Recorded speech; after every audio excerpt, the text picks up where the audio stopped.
Hello guys, welcome back to my channel Venkat Padma vlogs.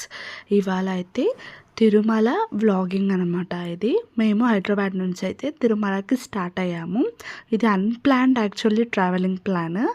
ఇలా book ఒక 2 days ముందే అనుకున్నాక ఇలా 2 days ముందు వందే భారత్ అయితే బుక్ చేసేసుకున్నాము. Vande Bharat early morning Secunderabad to Tirumala అయితే ఉంటుంది. 6 o'clockకి ఉంటుంది. 6 to 2:30, 3 కల్లా దింపేస్తుంది.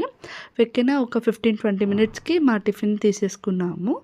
మార్నింగ్ బ్రేక్ఫాస్ట్ తీసేసుకున్నాక తీరా ఒక అరౌండ్ 8:30 పడుకున్నాము. ఇలా అరౌండ్ 8:30 అలా లేచి చూసే టైంకి మంచి నేచర్, అప్పుడే మంచు పొగల్లో నుంచి వస్తున్న సూర్యుడు కనిపించాడు అనమాట. ఎర్లీ మార్నింగ్ గ్రీనరీ వైబే వేరే లెవెల్లో ఉంటుంది కదండి. అలానే అనిపించింది. అంటారు కదా, window seat plus music and greenery ఉంటే ఎన్నున్నా కానీ దానికి కనెక్ట్ అయిపోతాము అని అలానే అనిపించింది నాకు కూడా. అందుకని ఈ క్లిప్ కూడా తీసుకున్నాను. మేము 2:30, 3:30 కల్లా దిగేసాము. రూమ్ కూడా మాకు లేదనమాట.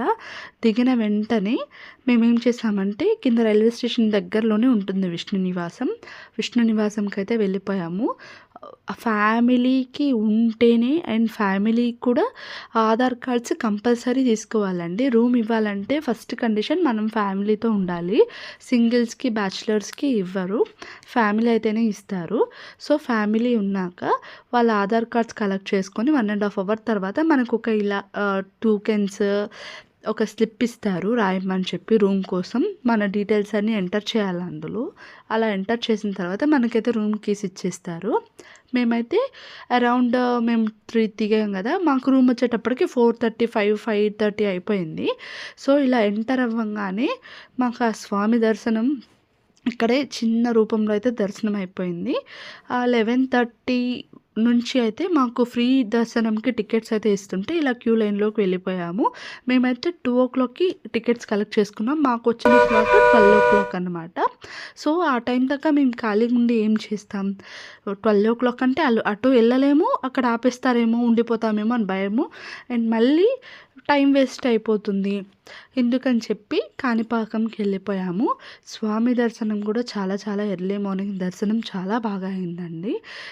పిల్లలకి కూడా చాలా మంచిది. అలా విఘ్నేశ్వరుని దర్శనం చేసేసుకొని మొట్టమొదట తిరుమల కొండకైతే ప్రయాణం వెళ్ళిపోయాం. మళ్ళీ తిరుపతి రిటర్న్ వచ్చేసి తిరుమలకైతే స్టార్ట్ అయిపోయాం. ఇక్కడ చూపిస్తున్న విధంగా ఇక్కడ ఆపేస్తారు. ఫస్ట్ ఇది తిరుమల పాయింటింగ్ స్టార్టింగ్ పాయింట్ అన్నమాట. ఇక్కడ చెక్కింగ్ కౌంటర్స్ ఉంటాయి. మన లగేజ్తో పాటు మనం మొత్తం ఎవ్రీథింగ్ ఎవరు వచ్చినా కానీ ఇక్కడ చెక్కింగ్ పాయింట్స్ చేసుకునే వెళ్ళాలన్నమాట. ఇక్కడ నుంచే వాళ్ళకి అన్నీ నోట్ డౌన్ అవుతాయి.